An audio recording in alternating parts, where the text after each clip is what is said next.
Welcome to HBCU Her Voice, a place where we celebrate the powerful voices and stories of remarkable women from historically Black colleges and universities. I'm your host, JeNae Johnson, a proud HBCU graduate myself. I'm thrilled to bring you this platform dedicated to amplifying the voice of our community.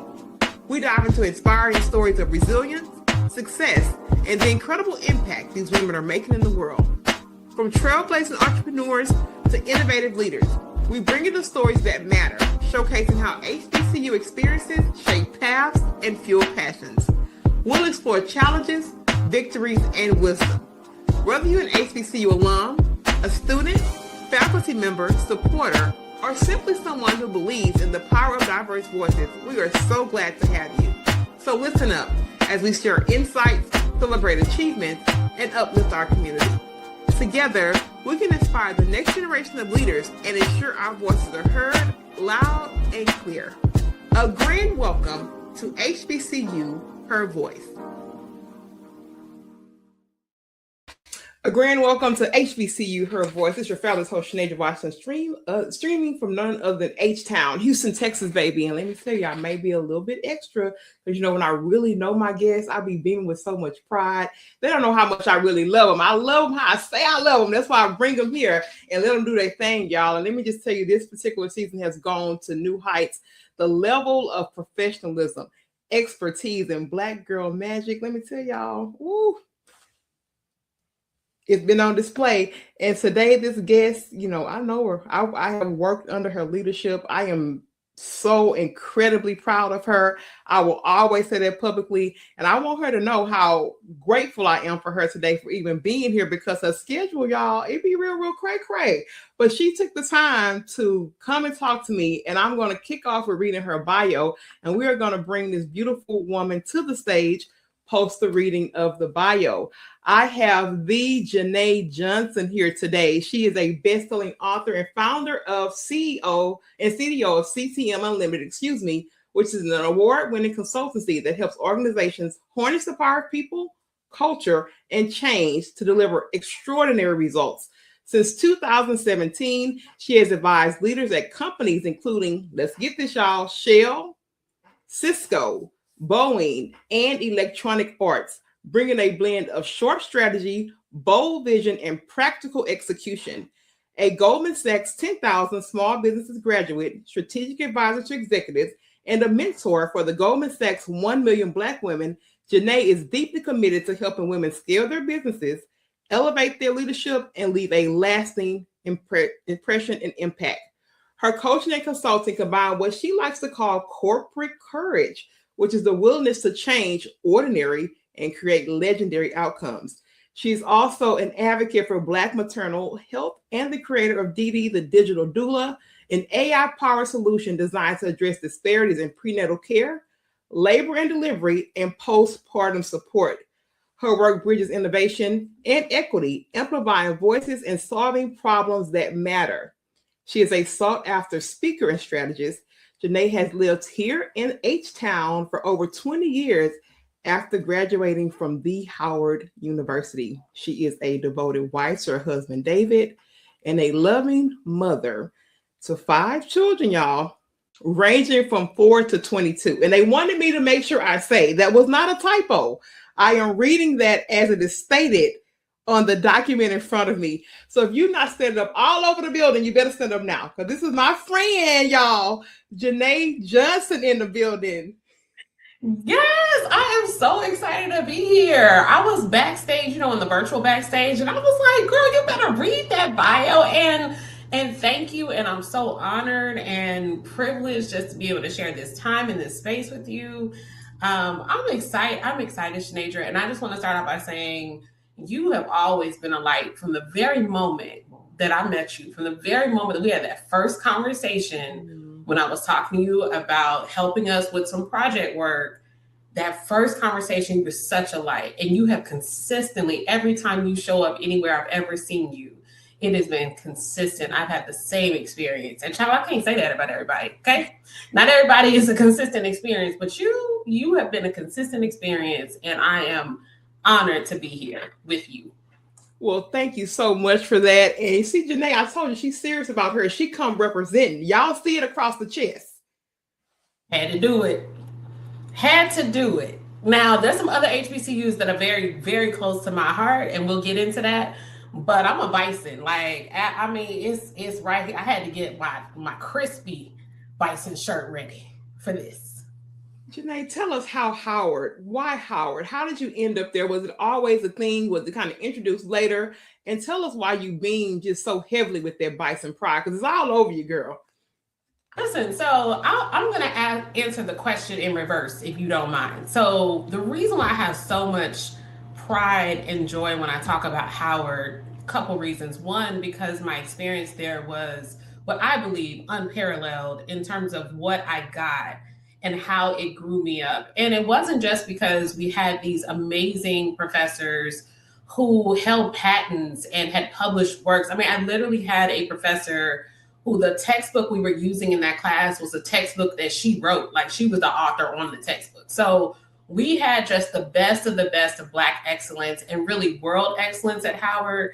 But one of the things that they instilled in us from day one when you walk on that campus, they really make sure that you understand that the ancestors are still present here and all the things that they had to endure, all the walls that they had to break down, all the barriers they had to overcome in order for you to step on this campus.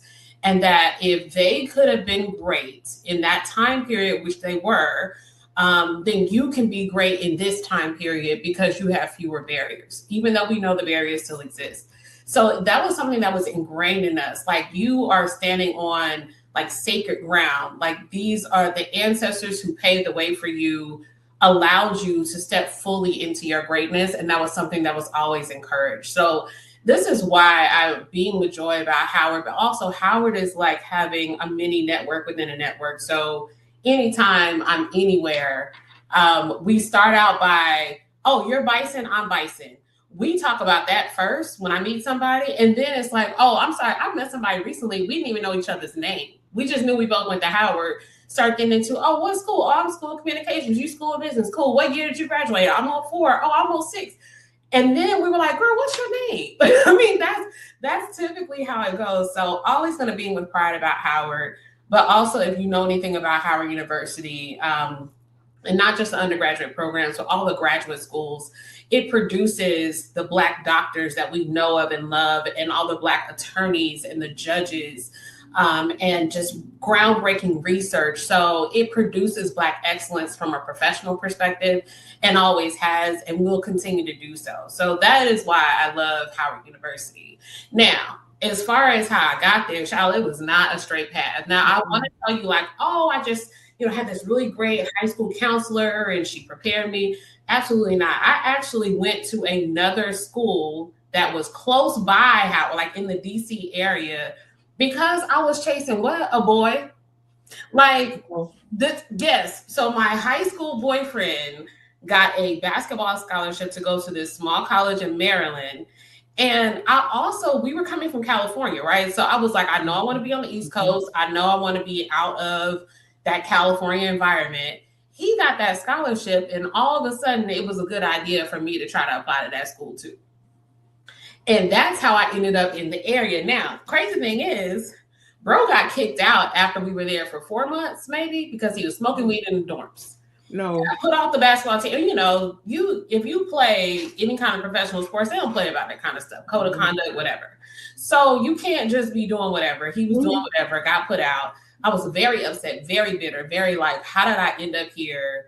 And you're not even here with me. When you're young, you're in love, you have a whole dream, you're going to build this life together. And he was gone. And so I was working part-time at a coffee shop nearby. And one of my coworkers, he had transferred from this same school to Howard. And he was like, JeNae, you need to go to Howard. And I said, I don't know. I mean, maybe. I don't know what I want to do with my life now that my love is gone, right? And so he was like, no, you need to go to Howard. And he said, meet me up here on the campus. And he took me on an unofficial tour of Howard. This is my freshman year in college. So I'm still 18, 19 at the time. And stepping on those grounds, like literally just walking up the hill, coming off the bus, I was in awe. I was in shock. It sucks you in. Mm-hmm. What? It sucks. And I mean, just walking around, just seeing the people, just seeing the joy, just seeing all the melanin, seeing all the colors, seeing like overhearing conversations with people who look like me that were having these conversations about things that were global in scope or also ratchet in scope. Like they were having in the same conversation and go from global to ratchet, right? So I was like, oh, these are my people. Okay, so then I applied. I got in, but didn't get an acceptance letter. To this day, Howard University, love y'all, but never got an acceptance letter. You know what I got? I got a bill for housing with my ID number on it. And that's how I found out I got in. I said, oh, so did I get in? They're like, oh, yeah, no, you got in a while ago, but we're going to go ahead and meet that. Okay. They go your bill if you want to here's your bill. Okay. And because I had a student ID number, I said, well, I guess I got in and y'all asking for money. And when I called, they were like, yeah, I don't know, maybe it got lost in the mail, but yeah, you got in, but your deposit is due. And so that's how I found out I got into Howard, but that's how I ended up there and took so many twists and turns while I was there, but still just had such an amazing experience. And I'm so thankful. Like it was something that God had me on a path that I didn't know about. He had to put me physically in that area to help me get to that next step in my destiny, but I know Howard is a part of my destiny. That is so beautiful. I love that you kind of had that, untraditional path. So you actually got to just go and see like this unofficial. So girl, we're going to go this way and show you this. Right. You got that culture, and that was, I don't think there's no better story to get that way. Cause sometimes even when you go on the tours, it's very, this is what we're going to show you, but you got that. Okay, we can let you in, girl. Just walk around so you can see what's up. And yeah.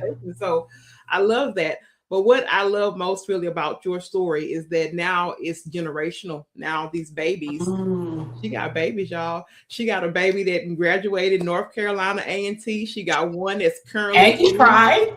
Okay. Yes. She got one that's currently in Prairie View now. So when I see that, oh my gosh, it just brings me great joy because our generation, I think we still was very, very close to it, but there's some things now that's happening in this generation where we have students that are not as maybe prone to go or, maybe not talked about as much in household. Well, it's preached in mine. It's been preached since.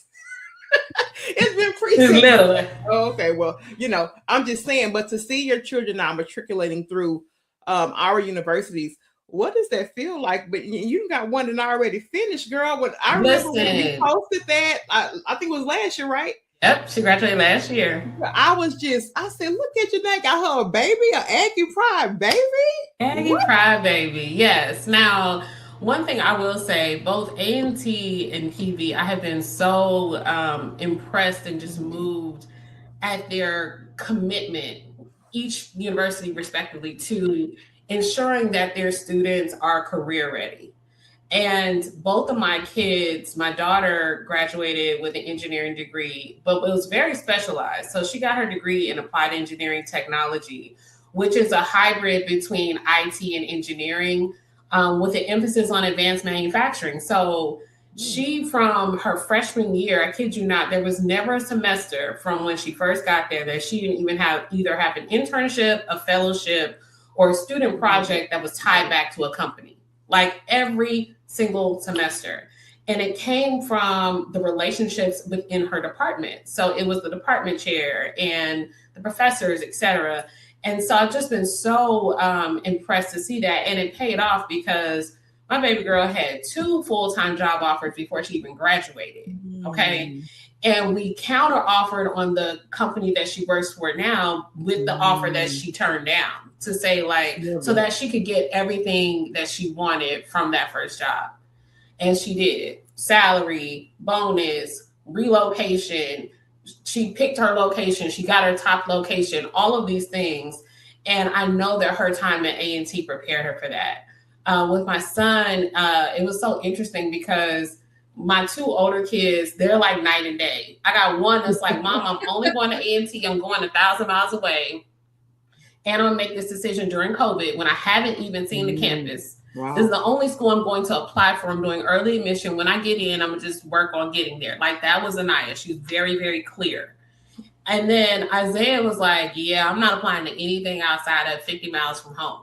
Like, so he only applied to PV, U of H, TSU, and he got into all three. Now, mind you, this is my like National Honor Society kid who could have gone wherever, but he's like, nah, I'm only going here. But we went on a tour of PV, and during that tour, at the end of it, he looked at me. He's like, Mom, this is where I'm supposed to be, right here.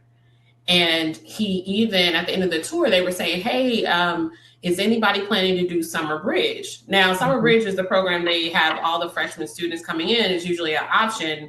And you can get like 6 credits and it's free, right? So you take some classes in the summer, you get acclimated to the campus.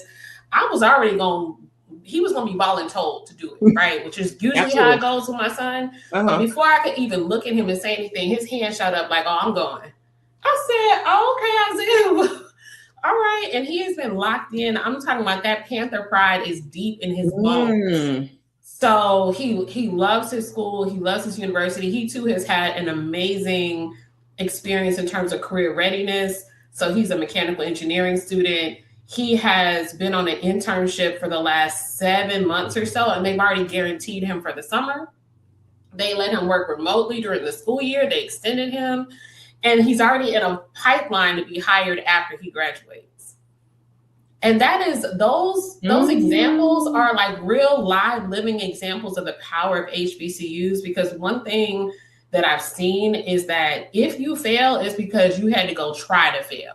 Sure. Because there's so many people around you, from your professors to the people that you meet and that are kind of like a part of your unofficial cohort of like, we all came in together. To department chairs and other folks that are just like, no, we're not gonna let you fail. Like, what's going on? Grades drop. Hold on.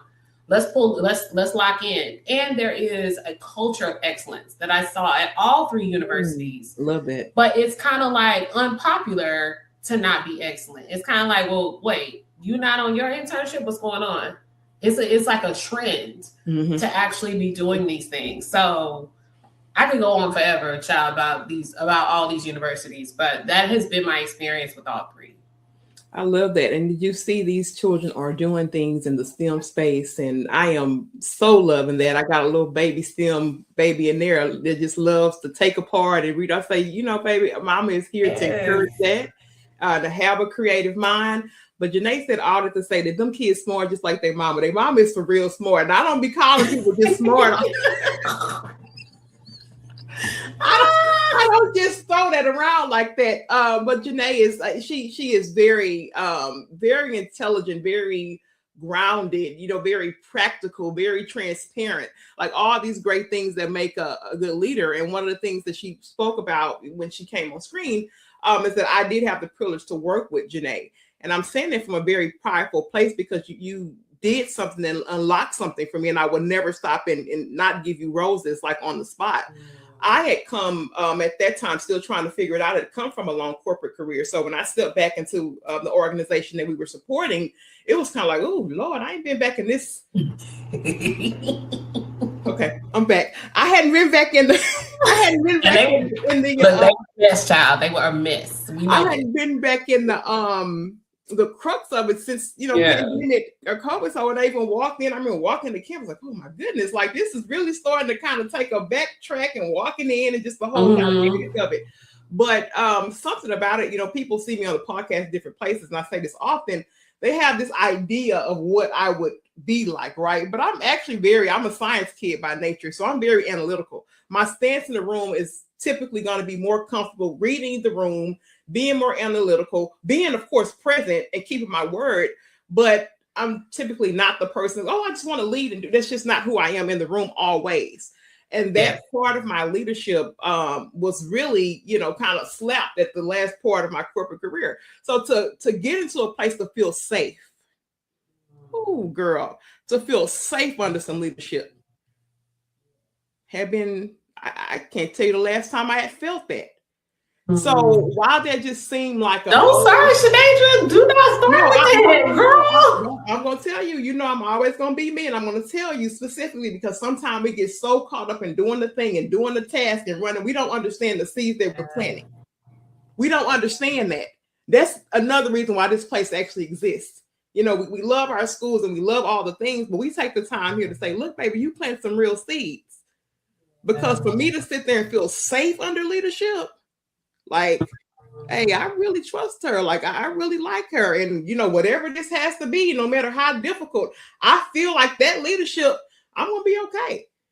Everything may not feel good. We know it didn't. You know what was going on. Everything may not, you know, but hey, this leadership feels real grounded, real safe, and I'm real proud. So for me as a person sitting there in a place of trying to figure things out, like what is next, that was integral for me. That was something I will always take with me. I want you to know that I will always take that, you know, and I will tell people from the mountain, yeah, like, don't play with me about her now. But don't play me about that girl, because I know that girl, and I know how that girl moves. And the other part about it is that when you're building, you know, it's so common for people to go and pull out all these big brands, and this is no tea or shade. Like, you can go pull out your Nike brand and pull out all these different things, but to have a CTM shirt, that's good. I still got my shirts. Don't play me about my shirts. And no, you can't have them back. Girl, you can keep them. You honorary. You always gonna be a part of CTM. I'm asking for my shirts back because you're not gonna get your shirts back. I'm just telling you.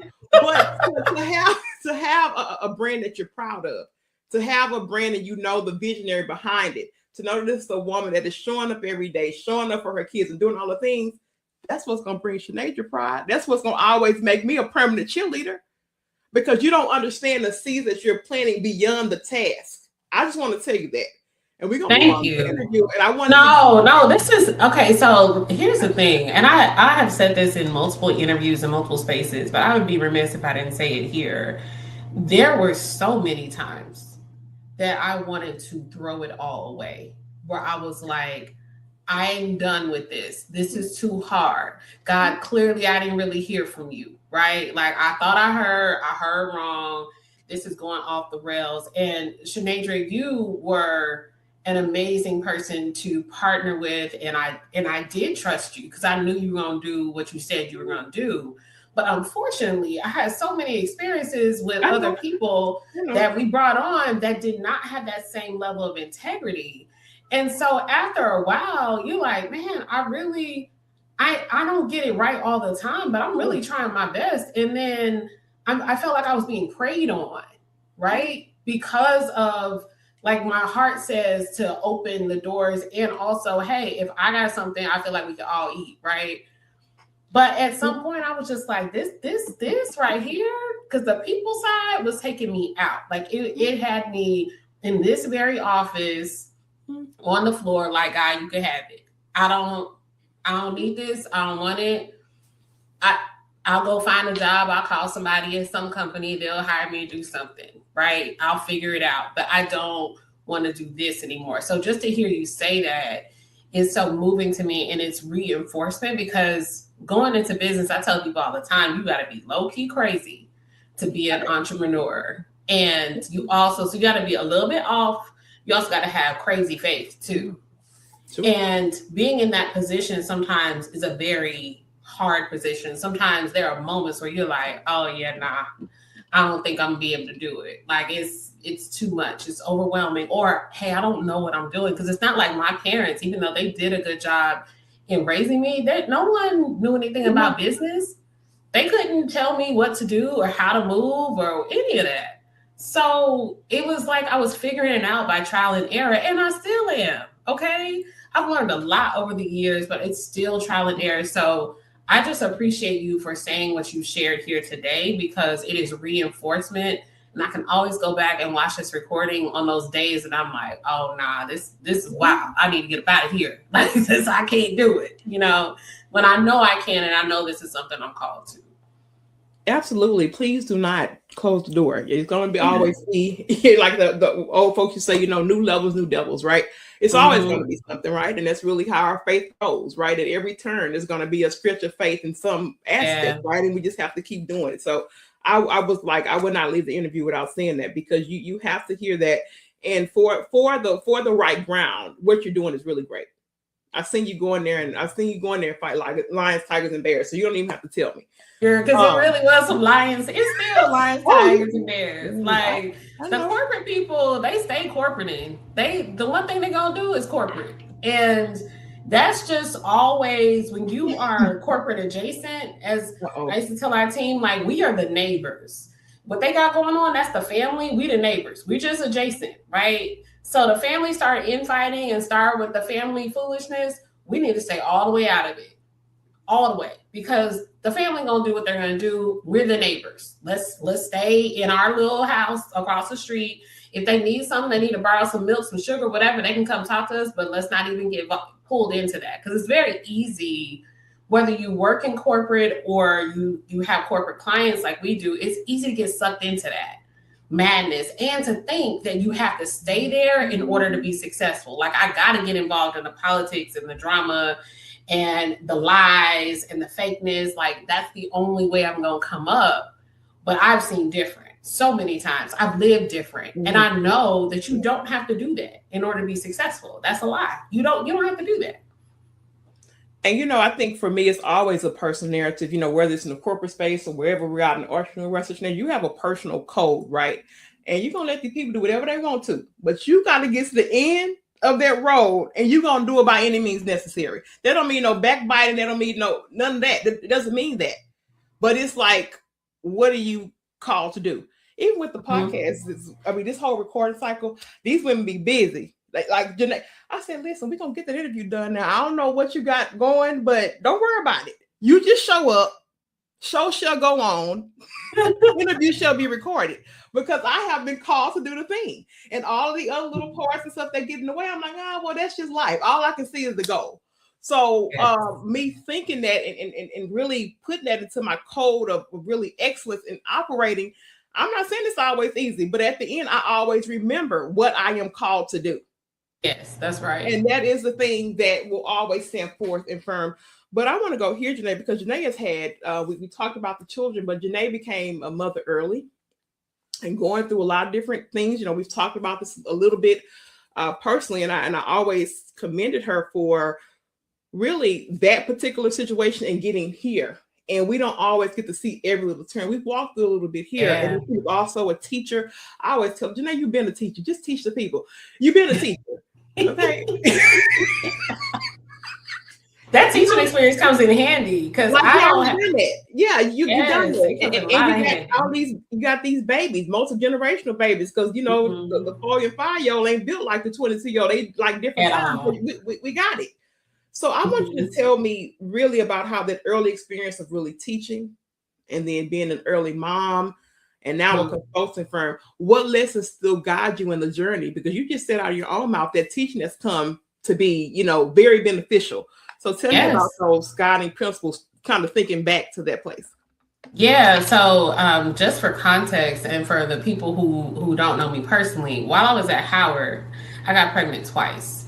And when I graduated, my daughter was 11 months old. In fact, we had a little cute pink cap and gown for her, and she fell asleep in the middle of the graduation. So I had to carry her with me across the stage. And I was pregnant at the time with my son.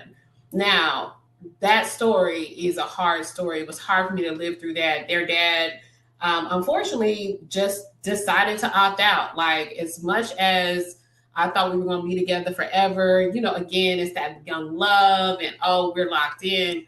And it did not work out that way. And unfortunately, he was not really present in their lives for the majority of their childhood.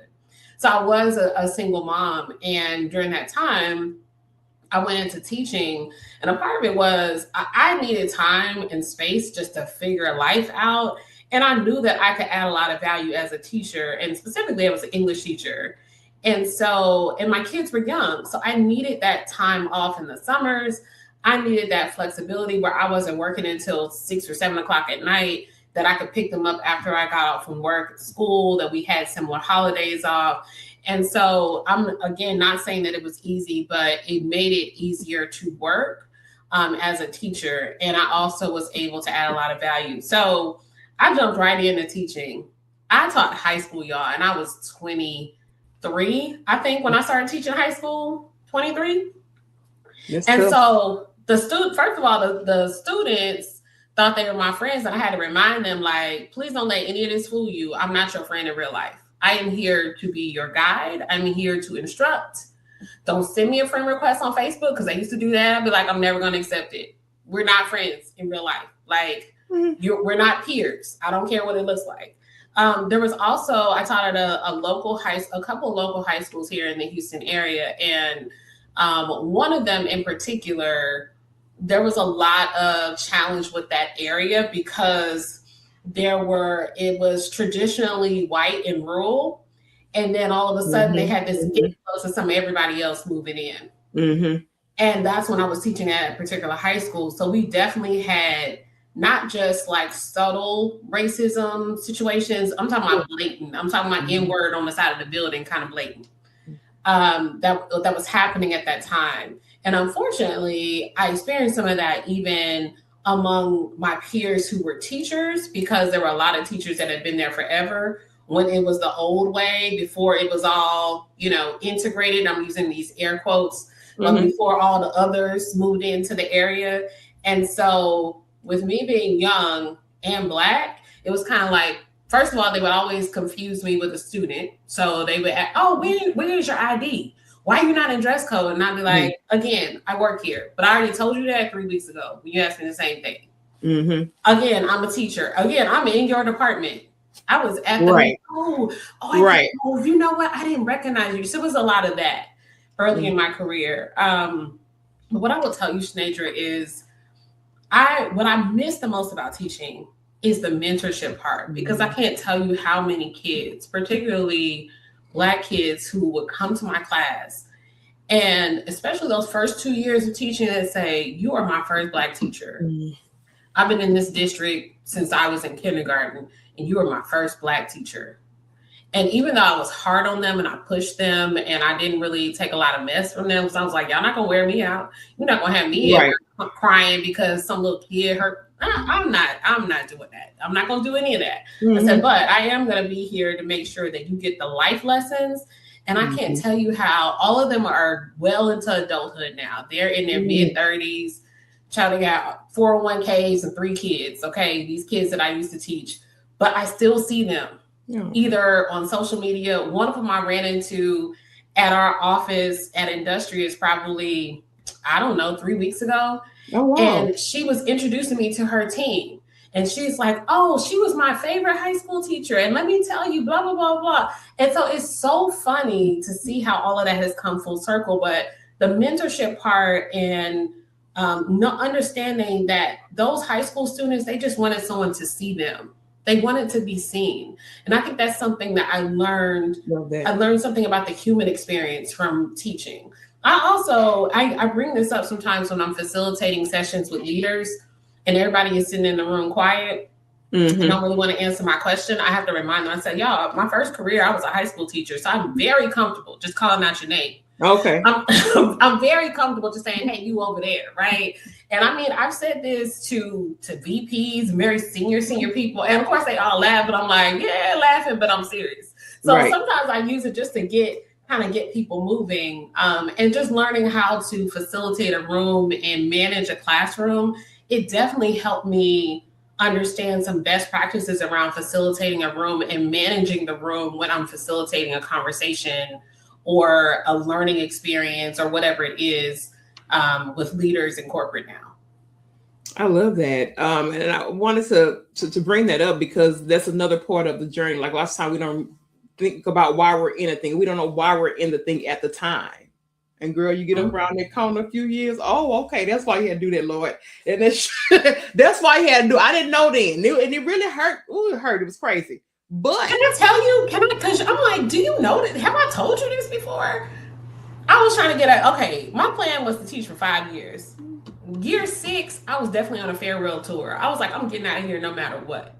And it wasn't because of the students. It was because of the adults. It was the bureaucracy. It was the politics. Sure. And you want me to jump through hoops and do all this paperwork and you're not paying me enough for that. So it was all of those things. And I was interning at Baker Hughes in the summer. So I had 2 consecutive summers where I got an internship doing instructional design, because this was going to be my path to get into corporate because I was going to go and be a corporate trainer, right? And so that second internship, I was in a pipeline to be hired full time. Like, had already done my screening interviews. I was already interning there. They already had a role for me. And then I think their Q2 results came out that summer. And this is the summer after the BP oil spill. So oil and gas companies, their earnings took a crazy hit. Yeah. And if you know anything about oil and gas infrastructure, those service companies typically are the first ones to be like, freeze everything, stop everything, because they lose the most money on the front end. So Baker Hughes, as a service company, they put a hiring freeze out while I had already interviewed. And I was so angry. When I say I said, God, now, how you going to bring me this close to this? Ooh. And then be like, nah, don't even worry about it. Like, don't even have me interview. Don't even have me intern. Don't like, you know, I'm trying to get out. Like, so I came back angry.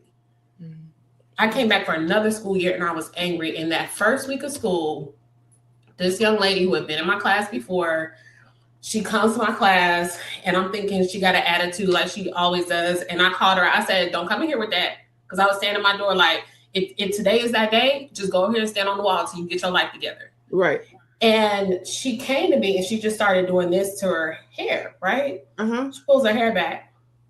She has a gash from here to here on her forehead. It's black and blue, it's swollen. Keep in mind, JeNae, I'm her last class of the day. So she had gone the whole day with her hair covering this big wound.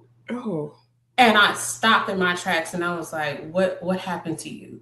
And it turns out this young lady, because I was teaching at a school, or this is like their last chance to graduate. So she had 2 kids by this boy. She was 18.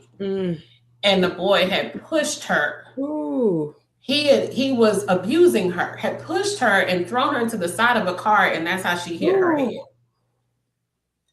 And I'm just feeling in my body, just retelling the story. But I did all the things, you know, I talked to her. I had somebody come and watch my class for that period. I took her to the counselor's office.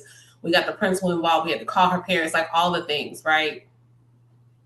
But I had to step out. I went to the bathroom and when I say I cried like a baby, I wept. And I really didn't cry at work when I was teaching, but I wept because I was like, I was so selfish and angry. That's good. Thinking about what I thought I wanted and where I was supposed to be, and mad at God for pulling me out of, like, why would you even tease me like this? Just was upset. And I may have saved somebody's life. And like, God was like, no, I needed you to be there, because she had 6 other teachers that she did not trust to do anything about this. And so I needed you there. Yeah. How dare you be selfish and think that where you are is about you? It's not about you. It was never about you. And here's the beauty of it, JeNae. That's so good. Here's the beauty of it though. When I looked around the corner, like how you say you look around the corner. Yeah. So years later, because that next year after that was my last school year, I had 3 job offers at the end of when I was ready to leave. Like I had 3 job offers that summer. So I started work. I took the one that I wanted, started working, and found out that a lot of those interns who were in my cohort who did get hired, they were laid off a year later. And stayed laid off for, like, it went 2 years and couldn't find work because of the volatility in the oil and gas industry. Right. And I said, Lord, that would have been me. I would have left teaching. And I still, keep in mind, still a single mom. My 2 kids are relying on me. And then to not have a job for 2 years. So what I love about God is he doesn't ever have to, he owes me no explanation for anything. No, he doesn't. But because he loves me so much, sometimes he'll tell me like, hey, JeNae, listen, I know you thought that was what you were supposed to be doing, but let me show you why I actually blocked that. Because I had something better and greater for you. And I needed you to do something along the way. I needed you to be there on that day for that young lady. And then the better, I was working on putting all the pieces together for the better. And the thing is, JeNae, you are a creator, you're a visionary. You probably are always going to be in different places. It's the core that he had to build. Yeah. It's the core because it doesn't matter. Task based, you'll probably be building something different next year. We don't know. We don't know what it will look like. That's just I how your know. mind goes. He know I created you. He knows I to do that. And I tell him the same thing about my story. Even with that, I said, that I'm a make it work kind of girl. You're gonna have to tear it all the way up for me to really just move. Because I'm gonna try to think, we can do this. No, I'm gonna have to shake you to your core so you understand none of this around you matters. You got to anchor your trust in me. Yes. Because titles can change and will do all the time. It's the core that has to go. And it's the core that they'll see. Just like I've seen it. It's the core that I saw. And that was the core anchoring that made JeNae Washington feel safe, just like that girl did at the last period of the day to move her hair back. And he will reveal it to you. It's nothing, it didn't change. You're right. You are so right. That's all I want to give to you, because I was like, oh yeah, this gonna be okay for me. This is probably the best thing that you could have done for yourself, to come and sit in here and be under this leadership.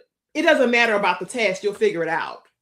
Here's what the interesting part was, we use the Fascinate assessment in our business, right? Yeah, so I remember doing, looking at your Fascinate results. And it was so helpful because I knew based on your results that you were going to be the quiet one in the room, that you were going to take it in, but your quiet was not disengagement.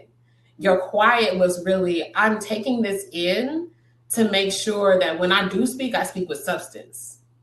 I'm taking this in to make sure that I understand everything that's happening. I'm paying attention to what's being said, what's not being said. So I have something of value to offer.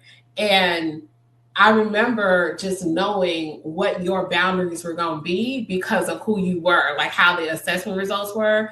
But we needed that, because having all of these like innovative people and passion people and all of that was cool, but you need someone who is paying attention. You need someone who is going to listen to what's being said. You need someone who's going to be analyzing and processing and making connections. And then when they offer something, there were so many times we'd be in a meeting, and then when you would speak, I'd be like, let me be quiet, because JeNae's about to say something, because I know she has paid attention to all of this. Yeah, and that sometimes sometimes look like disengagement. So it's so good that you said that, but it's never been that with me, because I'm not the type. I don't want to just get up and talk like for what. Like when I talk, like something needs to be happening. Some people need to be feeling something. Something needs to be done, because you have a lot of, especially in those kind of spaces, that just do this.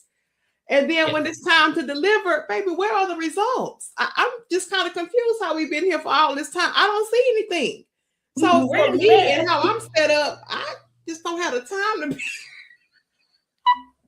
I don't have the time to operate like that. And you see that in a lot of places that are like that, where you have, they in the front of the rooms and they doing all this and doing all that. But when you start pulling back those layers and it's time to deliver, what do you have? That's all I want to know. And years ago, I definitely got enamored. Like, I would interview people or have conversations with them, especially, in this Houston area. There's a lot of people who label themselves as things. Like, they are consultants, they're strategists, they're marketing gurus, they PR specialists, they brand strategists. They're all these things, right? And it's a lot of words, right? And then you start talking to them, you're like, wait a minute. or what I would do is I'd be like, okay, well, I wouldn't be out here calling myself something that I couldn't deliver on. So because you call yourself this, you're gonna be able to do the thing. So come on, let's contract. I got this piece of work. This seems like a good fit. And when I say I got my feelings hurt many times, so not from them, but just from my expectations of thinking like, wait, so you didn't do the thing, but your bio says that you can do all these things. I don't understand. It's a basic thing. And let me just say that that's why, with my son, I encourage a lot of creative thinking. I encourage a lot of conversation about certain things, because that is kind of a whole different thing. This is a byproduct of a system. Many people get attached to the titles and the things, but like the delivery part, that's we worked on. That's a byproduct of a system, right? That's been said that that's what you should do. So that's why we make intentional time talk about that. And let me tell you something about this word that they're not teaching. This word means something when you say it. When you say something out of your mouth, it means something. Means something. Yeah. Okay. And I want you to take that with you everywhere that you go. So that I want you to be intentional about what you're actually saying, whether it's professional or whether it's over on the personal side, because that what you send out your mouth, it means something. And if done right, you don't have to do a whole lot of it if you're really about it. If you know how to use hello. That's all it wasn't even. That's all I'm saying. Anyway, this is not therapy, my talent therapy, because I love the talent partners that I have now, but I feel like they're therapists. I'll just be like, y'all, and then I tried to hire this person and that didn't work out, and then, you know, so I've had to learn the hard way, unfortunately. And but I'm so, even with all of that, even with all those struggles, like people always ask me like, well, JeNae, how you feel now? I'm grateful. Sure. Grateful. Like even when it's not all figured out, grateful. I love that. Now I cannot leave here without asking you this, because CTM, it says we build legendary workplaces. What is a legendary workplace, and how do people? We gotta talk about like, what is a legendary workplace, and how do people get there? Not just in theory, like, oh no, how do you actually walk it out and create a legendary workplace? Yeah, so I always talk about this in two veins. It's the leadership and it's the teams. And so if you think about it from the leadership perspective, there are leaders that, and I think you read this in my bio, that practice corporate courage. Corporate courage is making the hard call even when it's not popular. It's making the decision and standing on it. It's also being aware of what your team needs at the time that they need it, and not necessarily just going along with the status quo. A lot of times in companies, we see a culture of dysfunction, and leaders are prone to just kind of fall into that. Like, well, this is what everybody else does. No, it doesn't make sense. No, it's not helpful. Yes, it puts my team in a bad position, but this is how my manager was, so I'm gonna be that way. But legendary leaders decide to carve their own path and say, I'm gonna do what's best for my people and what's best for the business. So those are the legendary leaders. The legendary teams are the ones that are capable and have capacity and are equipped to do whatever the thing is. So when you have a highly engaged workforce and they have the capabilities that they need to do their job, or they have a plan to close that gap in the capabilities, then they can actually be more impactful. Now, a lot of times when we talk about this, it's not just about the feel-good words about like, oh, you know, great leader that's legendary and this legendary team and everybody comes together and sing Kumbaya. The thing is, if you get this right, your company will be even more profitable. So it is about the leaders and the people being productive so that the company is also profitable. So we are still working with businesses. I think one of the things that I've seen the most, especially in the last few years, is that people get confused as to why corporations exist. They exist for one reason only: shareholder value. That's the only reason why they exist. They don't exist for your feelings, your causes, the things you're passionate about. And that's why it's so important to find purpose outside of work. You got to find other things to do that are not tied to that. Because at the end of the day, that company is going to be like, yes, we know that you thrive the best in this type of working environment. However, when we look at the cost of creating that working environment, we are not willing to make that investment, and we have shareholders to answer to. So therefore, we're going to make that call, even if it is out of alignment with what you might desire as a person on that team. And so what I found is that those legendary workplaces, they have struck a balance between understanding that, yes, the company has to be profitable, otherwise nobody has a job. However, the path to get to profitability doesn't have to be this traditional path of command and control. It doesn't have to be through fear tactics. It doesn't have to be through shadiness and mess and politics. Like, there are so many paths to get there. And so the clients that we work with and that we thrive with the most are the leaders who get that and are willing to step into that courage. And a lot of times they're like, hey, I'm down with being a legendary leader. I just don't really know how to do it. And so then that's when I can come in and be like, don't worry, I got you. You don't have to do this alone. You don't have to try alone. Now, from a tactical perspective, what it looks like is leadership development and advisory work, a lot of that. So when I, JeNae, am personally working on projects, it is typically with executives that have leaders on their team. Gotcha. And giving them strategy around role alignment and who needs to be doing what and how are you delegating the work. Making sure that all voices are included, all voices are being heard in a way that you make a decision from that leader. But then what our team does is everything around change management, it's strategic communications, it's workforce engagement. And so a lot of it is around the talent side and the people side. And, you know, when people ask me, when I don't have a whole podcast to talk through and they just want like a quick, like, okay, what do you do? I was like, oh, we solve people problems in the workplace. That's really what we do. That is the core of it. It's just that the most pervasive problems, they change from year to year. So in the last year and a half, it's been a lot of problems around disruption, return to office. So disruption meaning like reorgs and mergers and whatever, return to office and AI. Those are the three most pervasive problems that we're seeing across industry, across companies, across regions.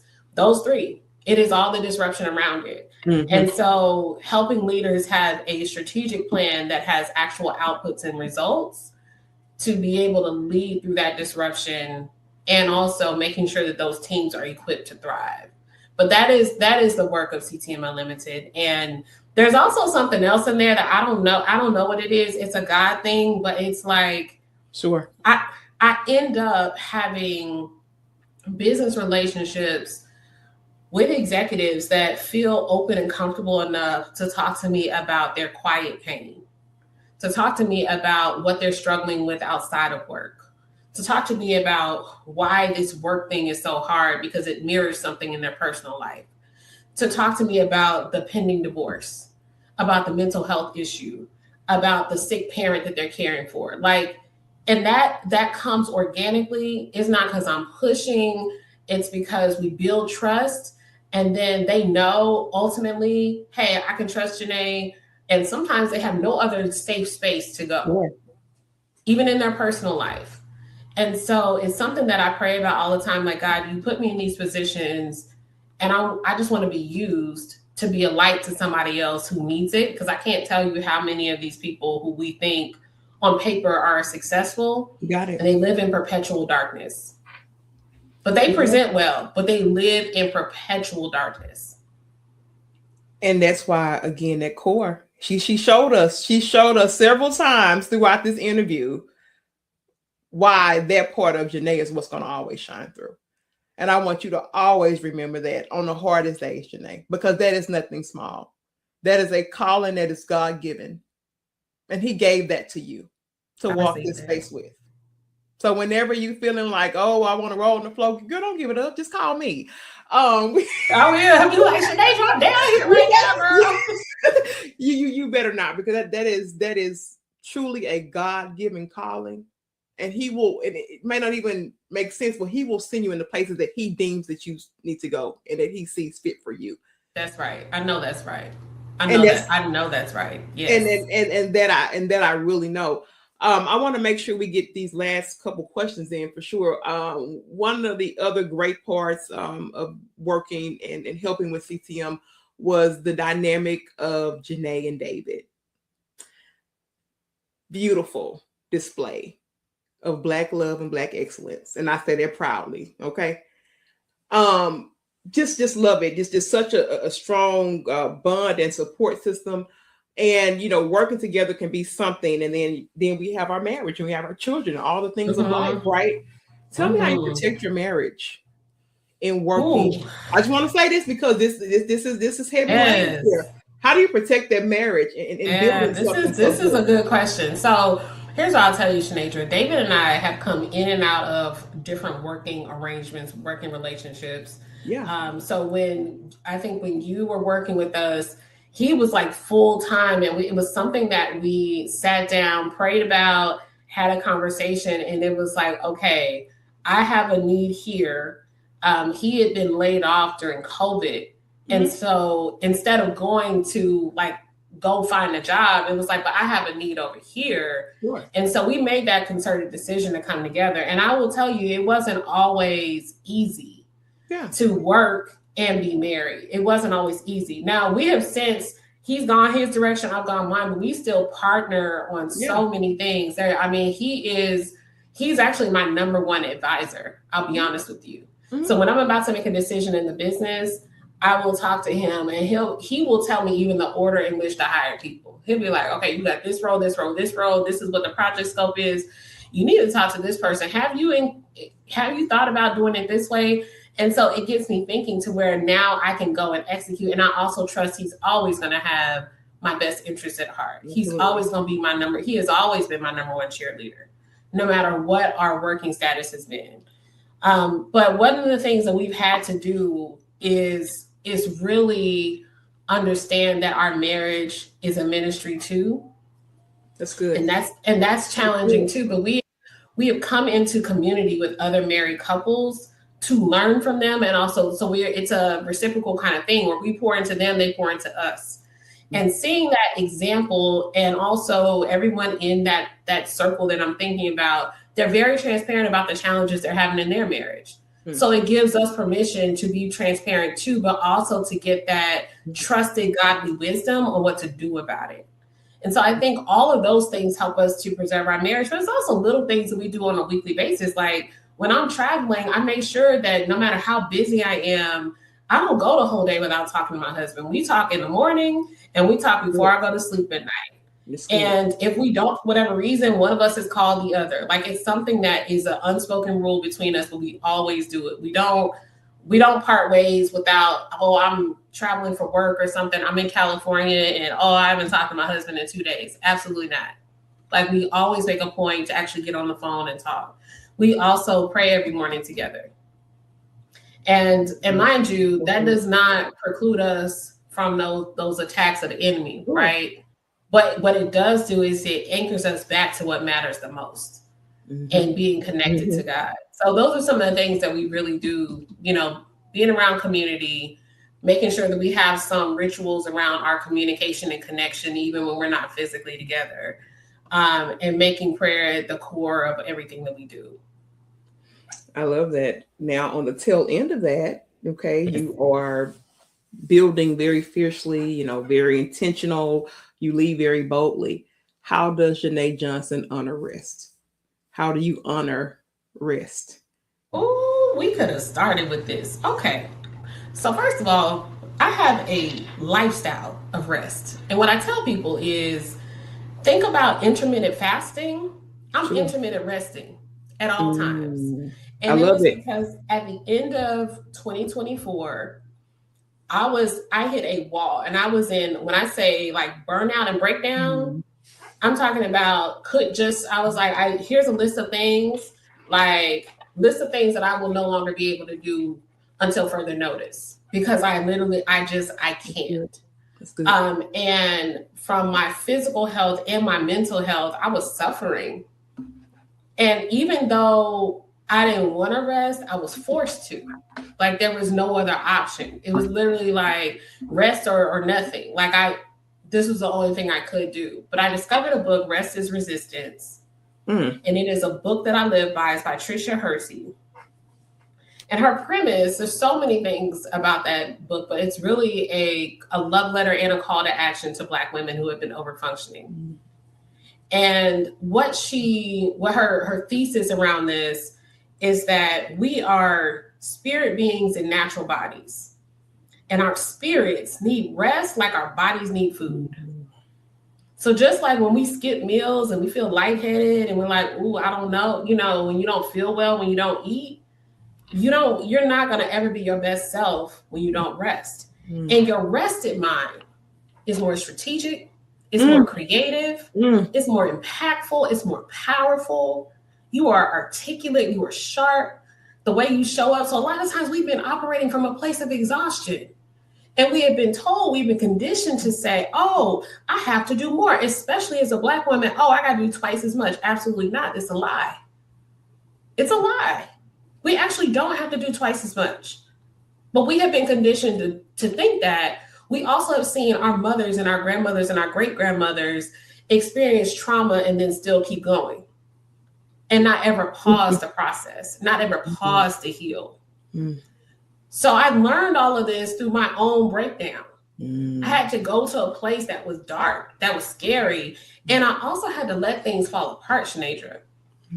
When I say I had to let things fall apart, the business, relationships with friends, whatever, I had to let it fall. But the beautiful thing is, the things that I let fall that I was so scared they were going to break, just because they failed, they didn't break. And when it was time, when I was rested and when I was healed, God told me what to pick up.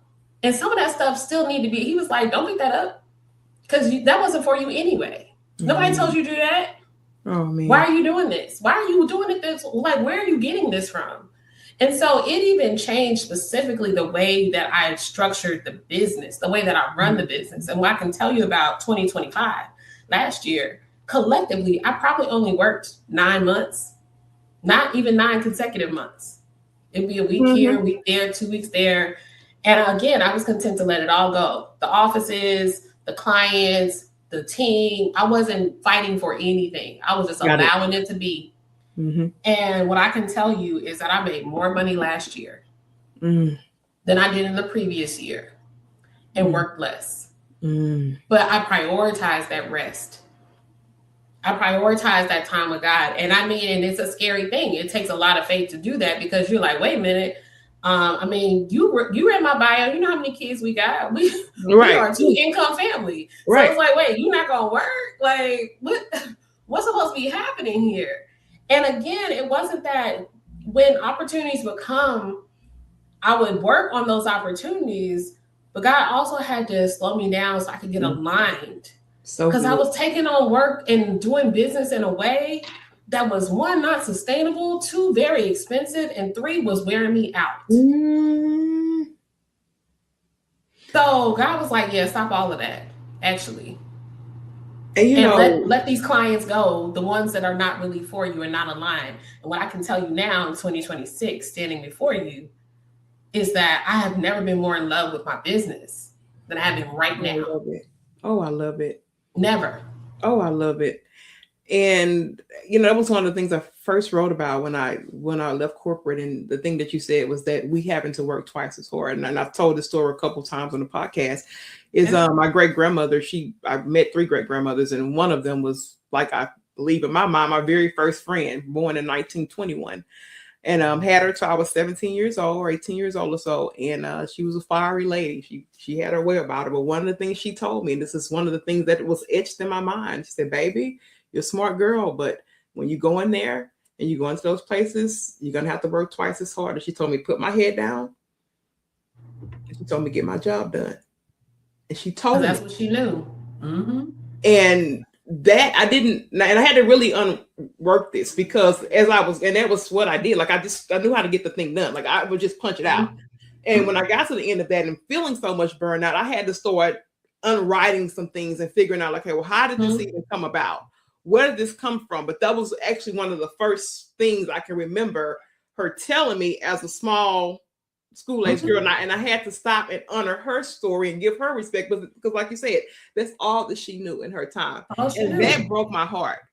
And I had to let my heart break for her first. Yeah. And then I had to pick up the pieces and okay, and that was the remnants of the heart that she could never say was really broken. She probably never even knew to say that. And then I had to kind of pick up from there. And that was the really psychology around, like, even my corporate climb, because I just did the thing. I could easily do the work of 2 or 3 people, like literally, and it was proven on paper. Yes. It wasn't just in theory, it was actually proven. There were numbers and things behind what we produced as a team and how that whole engine just works. So when you leave that and then you start building, you still have all of those little pieces into how you're building. You do. And it's really something that women, that me and you really, that we look like, that they hear this and they hear this very clearly. You have to do the work of unworking that. Yes. And you have to choose that actively. And I mean, and as somebody, I'm like, okay, and you're not only doing this for the business, you're doing this at high capacity, caregiving and being a mom and doing it at all these different places. Some got to give. Yes. Something has to give. And even in the way that I parent, like, someone was asking me, because mind you, I get on this rest soapbox all the time. Like, people, all they gotta do is say about 3 words to me. I'll be like, oh, well, let me tell you about rest is resistance. And I don't care who you are, what walk of life, where you work, what you look like, none of that. And so I was having this conversation with somebody that I had just met, like someone had introduced us at, like a networking event. And he was really curious. He was like, now, hold on. Now, you got these kids, you got this business. I said, yeah, I got 2 dogs too. And they work too. You know what I mean? I said, but he said, now, what's happening? I mean, how are you doing this? Because, and he was like, how old are your little kids? I said, well, my younger 2 are 4 and 7. And he's like, oh, yeah, they busy at that time because they got all these events. And I said, pause. Actually, they don't. Because who told us to sign up for all of that? Oh, uh-oh. Like, who told us that's what we you finna wake up some people in the back now. Because they kids got ballet, they got violin, they got, come on now, you have to wake up some people in the back now. Well, why? Because they're so young, they don't even know what they're good at, what they love, where their talents are going to be best fit. So we try the things, but we try one at a time. So right now, Noah and Josiah are playing basketball. Now, Josiah is showing some promise with basketball. He's 4, but he's showing some promise. Noah is 2, he's 7. So we're going to do that a couple more seasons and then we'll see. But what we're not going to do is also then sign them up for soccer, also then sign them up for T-ball, also then sign them up for Spanish immersion lessons. Like, we're not doing all of that. And the thing is, they know they are loved. They know they're supported. And they also know that their parents are not so burned out that they can't be present for them because we're busy showing them around to all these different places and organizations and sports teams and etc. So I practice it even in my parenting, but I had to explain to the guy, I was like, yeah, we're not doing that. But again, who told us that we had to? My kids are no less loved or supported or healthy because they're only playing one sport. And we chose a league that does the practice and then the game right after. And when they get a little older, they'll play for their school. They'll do whatever, right? They'll find their path. But I'm not pushing them because then that's putting stress on me. Why would I do that? Oh, I love it. You're going to wake up some people in the back because they got that over-functioning with kids. Listen, and I tell people, they were like, well, how do you do it all? I said, well, number 1, I don't do it all. Number 2, I practice strategic mediocrity. So I am mediocre at a lot of things. It's a lot of things that I'm mediocre at. Love it. Okay. But I'm going to be great at the things that matter the most. Come on. I'm going to be amazing. I'm going to focus my energy on the things that matter the most. And whenever I can delegate and outsource, I delegate and outsource because I'm not going to do it all. And I can't do it all well.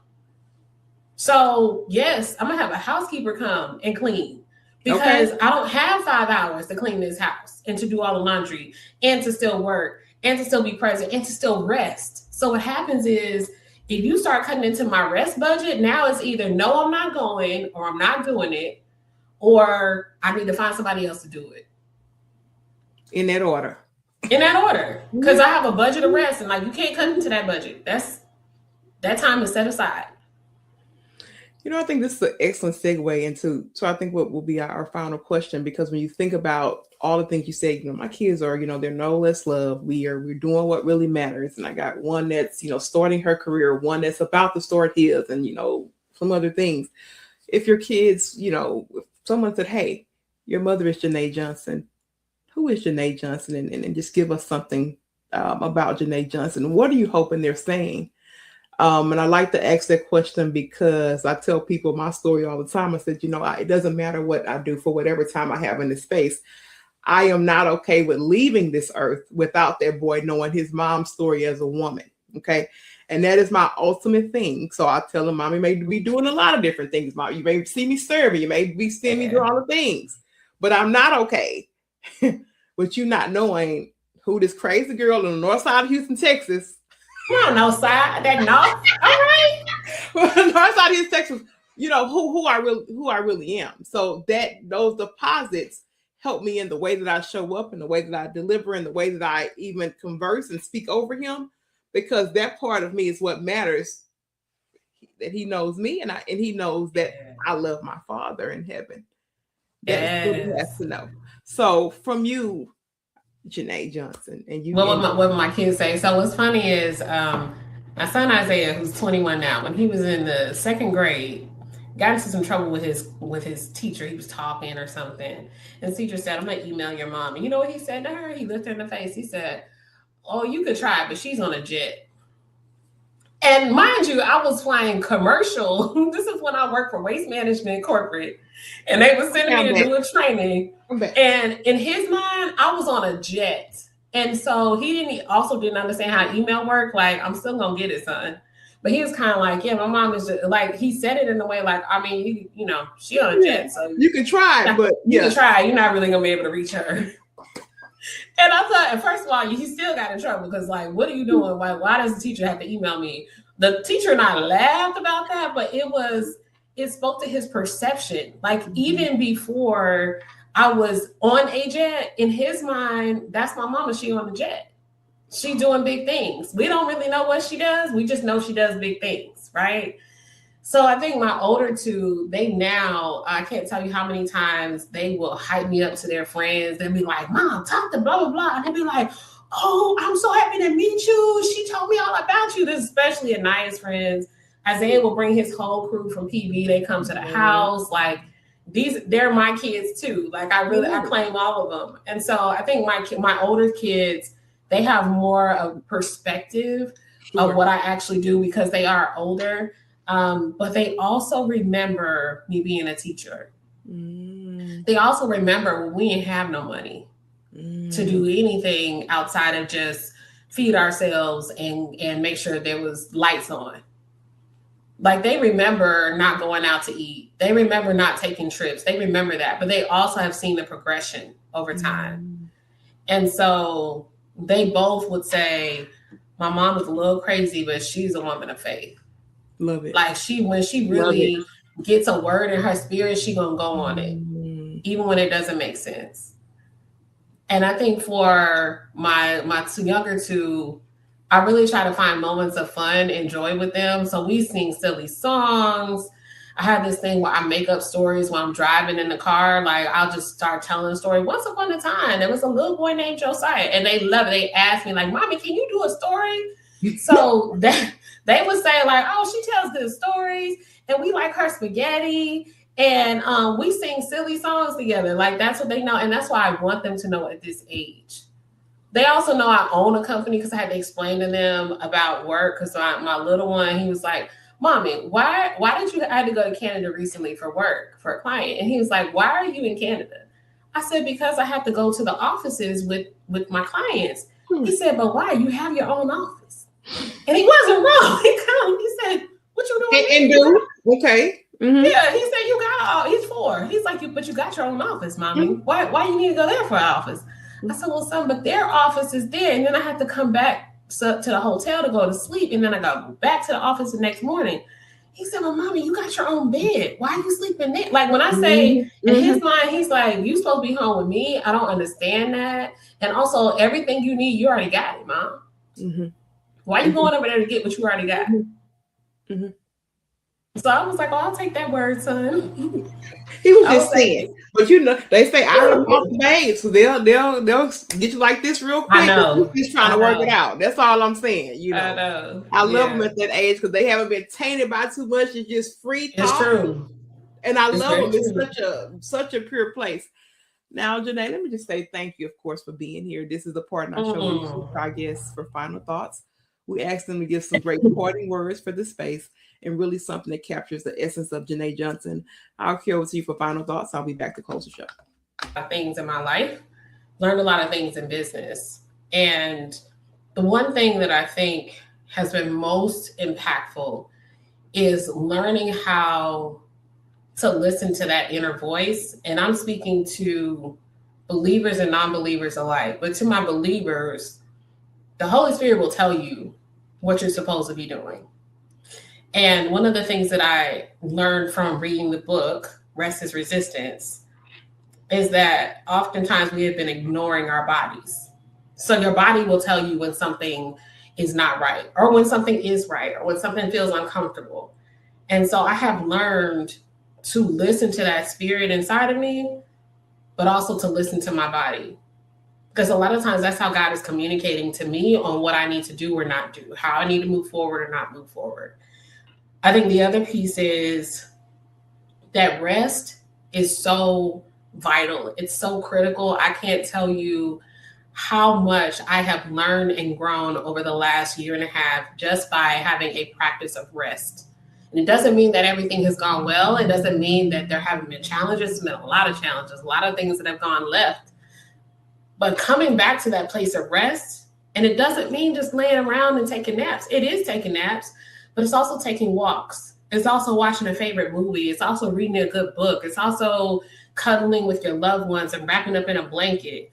If it's cold where you are, sitting in front of the fireplace. It's also standing outside barefoot. It's taking deep breaths. It's drinking water. It's laughter. Like, these are the things that are all in that category of rest. And sometimes we get so involved and so caught up in this grind culture and this hustle that we forget to do the things that actually give us life, that actually give us joy, and are going to prolong our life and are going to make us more successful. I think that's the part that I want to leave with everyone. If you think that you need to put in 60 hours a week, every single week, and you need to work 7 days a week, and you have to grind, you waking up to grind, and all these other things that we have been taught that we have to do, I'm here to tell you there is a better way.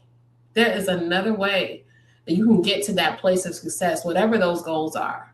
So prioritizing rest, listening to that spirit within and listening to your body, and really understanding that you are here for a purpose. And if you stay aligned with that purpose, you're going to get exactly where you need to go. And in fact, you are already exactly where you need to be. And that's my closing word. And y'all heard it here from JeNae Johnson. I told y'all she was good and she was smart and she was pretty on the inside and out. I tried to tell y'all that before she came here today, but I honor her time and her space. And I would never not give her roses over and over again for standing up and walking, not just to walk with CTM Unlimited, but walking her faith walk and showing up just like this in front of us and giving it to us in a way that feels real good and feels real safe, like I've always said. And to everyone that's out there in the HBCU Her Voice land, if you have lasted this long with us, I want to thank you so much for your time and being here. And like the church folks say, I love you. Ain't nothing you can do about it. And come on back next time with another amazing woman here on the HBCU Her Voice podcast. We love you.